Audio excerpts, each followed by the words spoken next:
महोदय कले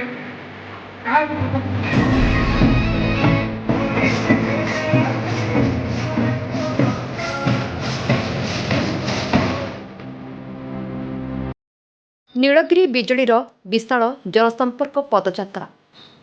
राज्यवासी को मिथ्या प्रतिश्रुति एवं भोट चोरी कर शासन क्षमता को आसीथिबा बीजेपी सरकार इतिमध्य 17 मास शासन करथिले हैं लोकों को देथिबा कौनसी प्रतिश्रुति पालन करनाहांती। राज्य में आईन श्रृंखला विपर्यस्त, नारी निर्यातना, एसआई परीक्षा में महादुर्नीति, नरहत्या भली जघन्य अपराध वृद्धि पाइछे। एपरिक पुलिस निष्क्रियता वर्तमान सरकार आस्था हर एभली संगीन आरोप आनी जनता दल। गत अक्टोबर 9 तारिख पंडित गोपबंधु दासଙ୍କ जन्म जयंती ठारू नवेम्बर 9 तारिख पर्यंत राज्यर समस्त निर्वाचन मंडली और ब्लॉक रे चलिथिबा बिजलीर जनसंपर्क पदयात्रा अवसर में आज नीलगिरी ठारे आयोजित पदयात्रा रे राज्य सरकार टार्गेट करछि बीजेडी। प्राय 3000 ऊर्ध्व बिजेडी नेता और कर्मकर्ता नीलगिरी जगन्नाथ मंदिर ठारू विशाल शोभायात्रा रे बाहरी बाईपास छक पर्यंत आसी बाईपास छक निकटरे थिबा बिजू पट्टनायक प्रतिमूर्ति रे माल्यार्पण करथिले।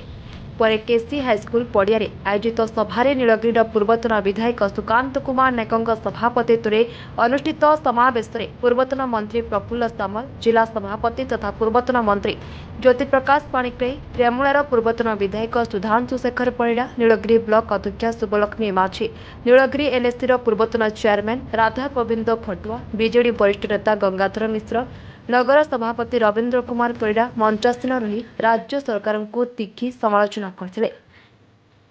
अन्यमानंक मध्य युवनेता तापस परिड़ा, आरबंध सरपंच कुलमणि नायक, युवनेता राजीव दास बाबू, उपेन्द्र दास, रामकृष्ण महापात्र, उपेन्द्र नायक, उदयज्योति महांती, प्रफुल्ल परिड़ा, रमेश बाग, रमेश महांती, गेट मुदुलिंग समेत बीजेडी समर्थित समस्त सरपंच समिति सभ्य एवं बहु बीजेडी कर्मकर्ता उपस्थित थिले। आपण बार्ता देला आपण सुपर नायक देखिले जे 2 दिन भीतर आयोजन करी आज जो पदयात्रा को सफल करी धन्यवाद देवा कथा जे एते लोक संपर्क थाउ जे हादिला किंतु बर्तमान नवीन बाबू को परामर्श रे आपण जानते गांधी जयंती ठू आगामी नवेम्बर 9 पर्यंत प्रत्येक निर्वाचन मंडली रे यही पदयात्रा कार्यक्रम आरंभ होती। पदयात्रा कार्यक्रम मध्य लोक संपर्क रक्षा करवा प्रमुख कार्य होते भी विजु जनता सरकार रे लोक को दि जाइए विभिन्न योजनार सुविधा वर्तमान सरकार जो योजना है तार कि सुविधा असुविधा लोक को सचेतन कर मुख्य कार्य एवं ता सहित साधारण वर्ग महिला एवं तत्सहित छात्र युवक जो मैंने होती कि मेरुदंड संगठन से सक्रिय करने पदयात्रा मूल लक्ष्य। आप निजे अनुभव करुवे 25 योजना नवीन बाबू जो कार्यकारी करुले ये खाली ना बदलले ता सहित आमे भावुले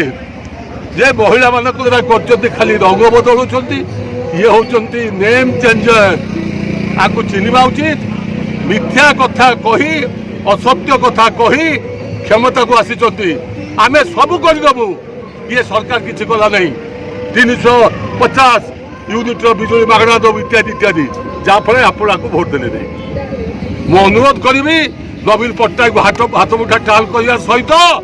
आपण नेता सुकांत नायक हाथ मुठा भी टाल करेंगे विजु जनता दल को मजबूत कर। Nilgiri Prafulla Kumar Mohanty report B news.